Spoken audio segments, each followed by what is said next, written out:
Shalom. Pemuda-pemudi STI kan, halo shalom. Pemudi halo. Pemuda halo. Masih ada tenaga? Benar, masih ada tenaga? Mau ada berkat?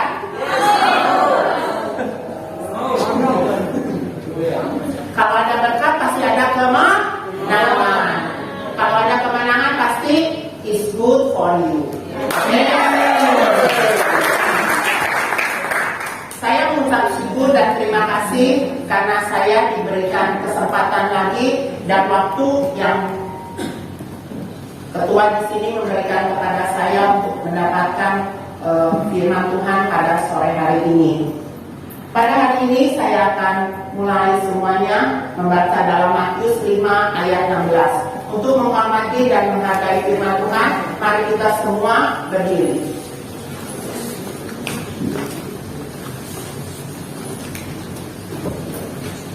Mari kita membacanya bersama-sama. 1, 2, 3.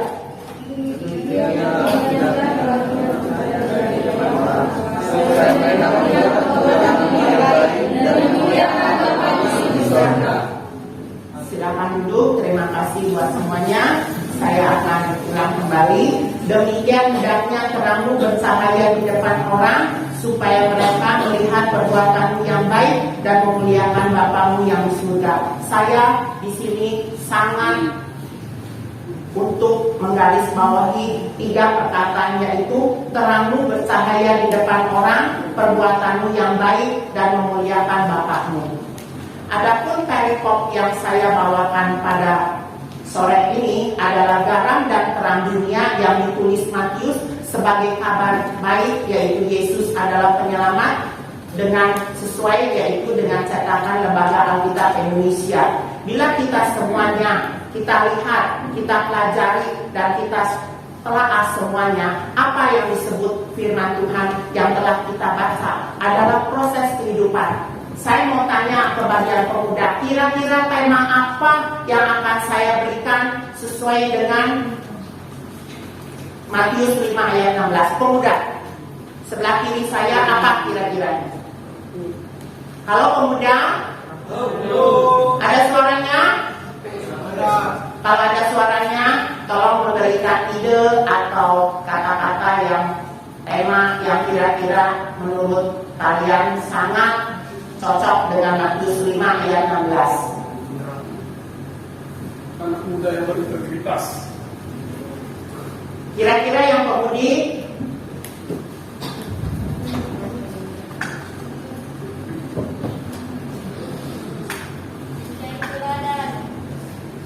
Teladan apa? Baiknya bagaimana? Tentu kita jadi orang beriman harus berkualitas, karena kualitas menunjukkan salah satu perkembangan daripada iman kita. Jadi saya menggarisbawahi kata yang barusan yang telah kalian berikan kepada saya, bahwa hari ini saya sangat ingin sekali membagikan berkat buat kalian, apa yang disebut menggali talenta, mengembangkan karakter untuk diri kita sendiri. Karena kita tahu kira-kira yang pemudi apa yang disebut talenta. Tingkat 3 mana yang disebut talenta? Tingkat 3 pemudi. Halo pemudi. Hai. Kayaknya pemudinya ada suaranya bass ya.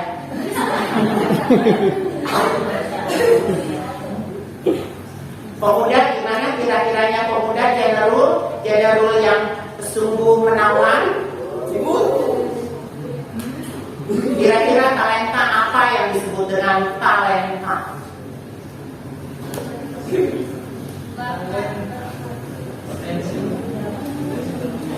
Ya, talenta adalah kemampuan dari diri kita sendiri yang kita bisa campakkan, kita bisa gali, yang disebut juga dengan berkat atau keterampilan. Kira-kira tingkat 1 apa yang disebut karakter? Karakter apa yang disebut karakter? Perilaku yang bagaimana? Terus kalau yang buruk bagaimana? Kayak ubin abu atau bagaimana? Nanti ada Cinderella datang.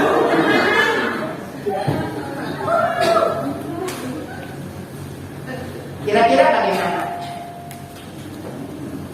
Tingkat 2, kalau bisa menambahkan apa yang disebut karakter.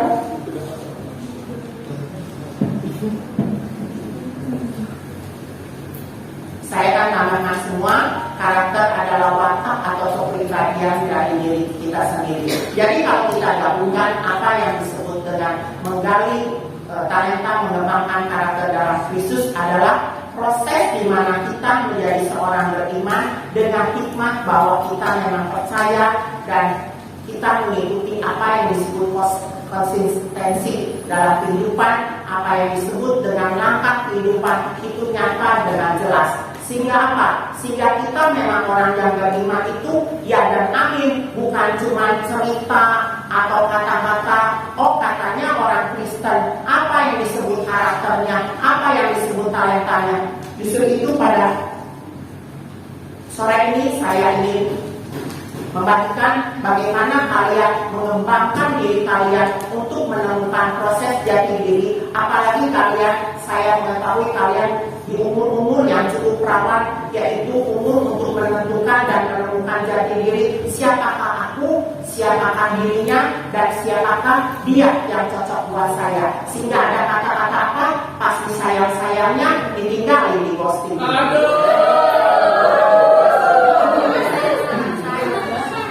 Jadi menggali talenta mengembangkan karakter harus mengetahui apa yang disebut karakter. Kira-kira karakter manusia yang sifatnya asli atau berdasar kira-kira ada berapa? Tingkat 2 kira-kira apa 4 itu? Tingkat 2, halo tingkat 2. Kira-kira apa aja 4 itu? Sambungin toleransi dalam Saya tanya yang pemudi dulu. Karena arahnya juga ke pemudi, bukan pemudi ya. Kira-kira pemudi gimana? Saudari Piur, senyum di bibir, lentik di jari. Ya, apa yang telah kalian katakan bahwa memang benar ada 4 dasar daripada karakter, yaitu sanguin, pragmatik, kolerik, dan melankolik. Saya akan memberikan atau mengartikan kata arti sanguin. Sanguin adalah kata-kata orang yang begitu pintar berbicara, memotivasi, sehingga bibirnya begitu indah bagaikan merpati terbang di mana? Terbang di mana? Di atap. Ya. Orang-orang sanguin adalah orang-orang yang cocok untuk berdagang atau mereka adalah pemain sinetron yang cukup hebat di sinetron-sinetron TV Indonesia. Sedangkan kolerik adalah orang yang cukup mempunyai kepribadian yang baik, bersemangat, sehingga mereka cocok untuk bekerja sebagai pemimpin atau direktur daripada sebuah perusahaan atau sutradara. Sedangkan pragmatik adalah orang yang begitu tenang, tapi dia percaya diri apa yang disebut tentang integritas kedisiplinan pribadi. Orang ini adalah orang sebagai diplomat atau ahli teknik. Dan yang terakhir adalah orang melankolik. Orang melankolik adalah orang yang mampu mengendalikan diri sendiri, sehingga apa yang terjadi dalam diri sendiri, dia atau mereka tidak perlu tanya ke siapa atau bagaimana. Orang ini adalah seorang biasanya seniman. Jadi kita, mengapa saya membagikan karakter ini? Karakter ini juga dapat berubah sesuai dengan Ayub 42 ayat 10. Tolong perwakilan dari tingkat 1, tolong berdiri, pemudinya, yaitu Ayub 42 ayat 10, tolong dibacakan. Saya minta suara dengan lantang dan jernih. Sejenis langkah-langkah orang beriman. Ayub 42 ayat 10, firman Tuhan berkata, lalu Tuhan memulihkan keadaan Ayub setelah ia meminta doa untuk sahabat-sahabatnya segala kepunyaannya dahulu. Jadi pas kita sedih, pas kita susah, apa yang disebut kesusahan dan kesedihan untuk merangkak dan merangsang. Kadang-kadang kita tidak ingat apa yang disebut mendoakan dan didoakan untuk memberkati. Ingat satu hal, doa-doa yang kita doakan untuk orang lain akan berbalik kepada kita juga. Siapa yang menabur dia akan menuai. Kira-kira tingkat satu pemuda ayat dari mana? Siapa yang menabur dan akan menuai? Tingkat satu pemuda. Tingkat satu pemuda.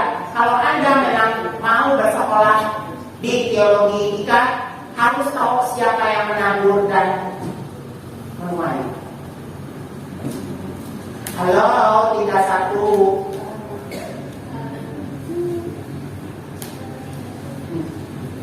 Atau saya mau mulai lagi dari kata-kata apa kalau dibacakan. Silakan perwakilannya untuk membacakan dengan suara yang lantang. Mazmur 126 ayat yang kelima, orang-orang yang menabur dengan mencucurkan air mata akan menuai dengan bersorak-sorai. Amin. Amin. Jadi kalau orang harus bercucuran air mata atau bagaimana? Kan setiap orang pribadi tidak sama. Ada orang yang begitu mendengar kata-kata bijaksana sampai berderai air mata, tisu sampai harus beli. Bagaimana? Satu pak. Tapi ada orang yang memang diam-diam terpesona bagaikan angsa berenang. Jadi mana yang benar? Menabur sampai menuai harus bagaimana? Kalau sesuai dengan Koreli, tingkat 2 pemuda.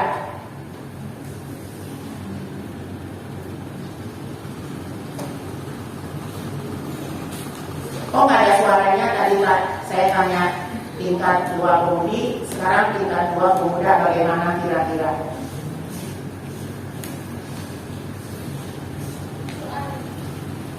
Konklusinya bagaimana?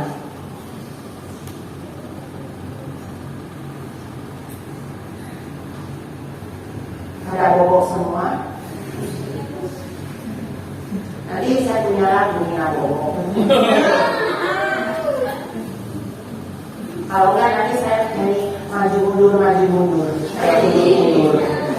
Kira-kira bagaimana? Menuai dan menabur kira-kira bagaimana? Ya, kalau saya simpulkan menabur dan menuai, apa yang kita telah tabur satu hari nanti sebelum kita menutup mata, pasti saya yakin apa yang kita tabur itulah yang kita tuai. Baik kesedihan, kesenangan, kalau kata orang dalam pun kita akan terima. Kenapa? Karena pas menutup mata kita harus bertanggung jawab apa goresan kata-kata dan tingkah laku kita hidup di dunia. Jadi saya sangat berinspirasi beberapa hari yang lalu untuk membawakan talenta dan karakter, karena pada hakikatnya karakter dan talenta ini terbagi dalam 4 aspek, yaitu kita menerima proses kewaspadaan dan kebenaran. Menerima adalah setiap orang yang percaya Tuhan Yesus pertama kali bagaimana dia menerima Kristus sebagai juru selamatnya. Sedangkan proses, saya akan melanjutkan kata-kata khotbah tadi pagi, bahwa proses adalah berakar teguh bagaimana kita beriman, cara kita berpikir, cara kita melangkah, cara kita mengambil tindakan, apa yang disebut proses untuk menemukan jati diri, untuk menemukan kita, bagaimana kita mengambil garis yang kita akan lalui, bagaimana kita melangkah hidup dengan baik. Sedangkan kewaspadaan adalah kata-kata yang cukup bijaksana kita sebagai orang beriman, bahwa teknologi atau perkembangan zaman sungguh mempengaruhi hidup kita. Sekarang tadi saya sudah katakan, kita kadang-kadang percaya apa yang disebut ramalan-ramalan. Kenapa kita percaya? karena kita kurang berakar, kita kurang teguh apa yang disebut beriman. Jadi kita coba lihat di HP atau di majalah banyak ramalan-ramalan, terutama untuk kaum muda, ramalan cinta, yaitu tentang apa? Ghosting atau apapun, sehingga kadang-kadang kita dipengaruhi perasaan kita, sehingga kita mau maju atau mundur bagaimana tentang hidup. Tapi perlu kita ketahui, apa semuanya proses jadi diri adalah proses kita lebih dewasa, kita berhikmat dengan kasih Kristus, kita melalui waktu-waktu di mana kita memang dan harus kita lalui dengan benar. Sedangkan yang terakhir adalah kebenaran. Kebenaran, apa yang disebut kebenaran? Kebenaran adalah firman Allah ya dan amin, di mana tindakan kita, di mana kita memilih, di mana kita merangkaikan kata-kata untuk seseorang atau untuk diri kita sendiri mempunyai kebenaran, yaitu firman Tuhan. Sedangkan apa yang disebut 4 aspek itu? 4 aspek ini dapat berubah. Kenapa dapat berubah? Kita dapat belajar dari Raja Salomo, yaitu Pengkhotbah 7 ayat 11. Pemuda tingkat 3, saya minta membacakan salah satu perwakilannya, yaitu Pengkhotbah 7 ayat 11. Dengan suara nyaring, dengan suara yang memang benar diberkati Tuhan. Pengkhotbah 7 ayat 11. Tuhan, hikmat adalah sama baiknya dengan warisan dan merupakan suatu keuntungan bagi orang-orang yang melihat matahari. Ya, hikmat adalah bagaimana kita hikmat mengambil satu tindakan untuk berpikir di mana melangkah. Sedangkan langkah ini kita hidup di masyarakat. Kita hidup di masyarakat dari berbagai macam keadaan. Maka itu saya membagi 4 keadaan perubahan ini daripada 4 aspek tadi, yaitu perubahannya dalam aspek rohani, aspek jasmani, aspek sosial, dan aspek mental. Apa yang disebut aspek rohani? Aspek rohani di mana kita percaya bahwa kita memang percaya kepada Tuhan, sedangkan akar yang kokoh kita dalam prosesnya dengan waktu dan hikmat, bagaimana kita mencari dan menemukan apa yang disebut jati diri. Sedangkan jasmani adalah setiap hari, setiap waktu kita memelihara kehidupan dengan makanan, dengan minum, dengan kebiasaan, bagaimana kita memelihara hidup dengan baik. Sedangkan mental adalah kedewasaan yang dipacu dengan waktu, dipacu dengan keadaan, bagaimana kita menggunakan firman Tuhan dengan baik dan melaksanakannya dengan sungguh-sungguh bahwa kita memang orang beriman. Sedangkan aspek sosial, bagaimana kita berintegrasi daripada hidup kita, bagaimana aplikasinya dengan baik, baik di lingkungan keluarga kita, masyarakat, ataupun dalam keluarga estetik kita. Jadi perubahan-perubahan ini merupakan cerminan-cerminan perbuatan-perbuatan yang kita lalui dalam hidup. Bagaimana kita melaluinya dengan baik agar buah-buah Roh Kudus, yaitu kenyamanan, keamanan, dengan kata-kata yang bijaksana yang kita akan kemukakan tentang seorang demi seorang, bagaimana komunikasi kita dengan baik atau interaksinya dengan baik, dengan aplikasi bagaimana kita dapat berdampak dan berpengaruh hidup di dunia. Jadi para mahasiswa sekalian, menurut pendapat saya, hidup adalah sebuah pilihan, di mana tindakan kita memilih dan kenyataan hidup serta waktu akan membuktikan siapakah kita selama hidup di dunia. Kenapa? Karena hidup adalah antara salah atau benar. Tapi kalau kita hidup di dalam Kristus, bukan antara salah dan benar, tapi antara benar untuk membenarkan bagaimana berpengaruhnya kita hidup di dunia. Karena kualitas yang kita dampakkan daripada kita menggali talenta kehidupan kita sendiri ditunjukkan dengan perubahan karakter, itu akan tampak jelas bagaimana kita berinteraksi dengan teman, dengan saudara atau dengan orang tua, sehingga apa yang disebut hasil daripada usaha kita merupakan suatu keprofesionalan di mana kita melangkah dengan pasti, karena ada satu motto, yaitu usaha tidak pernah berbohong daripada satu penghasilan daripada kehidupan di dunia.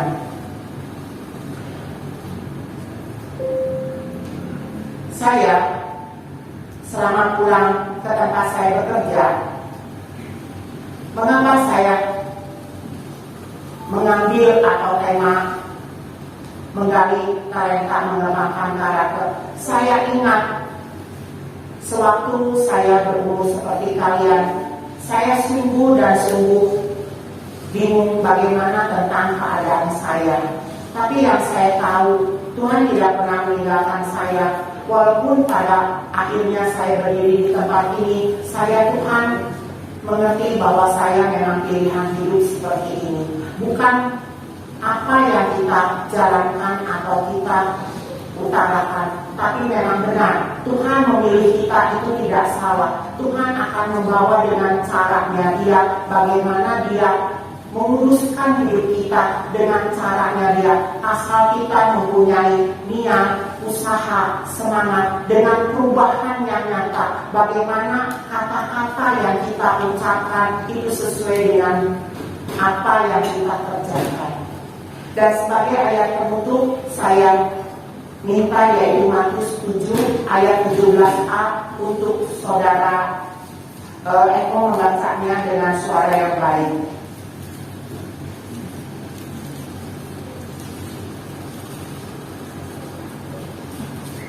Matius 7 ayat 17a.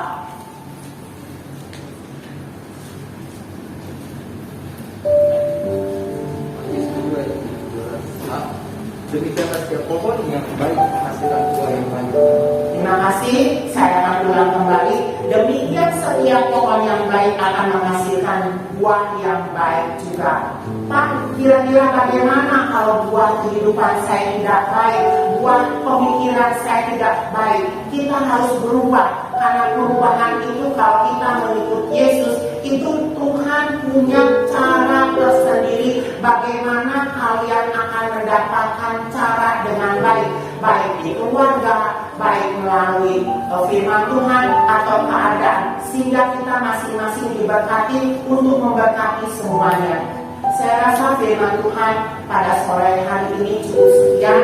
Mari kita berdoa. Saya minta semuanya pada berdiri.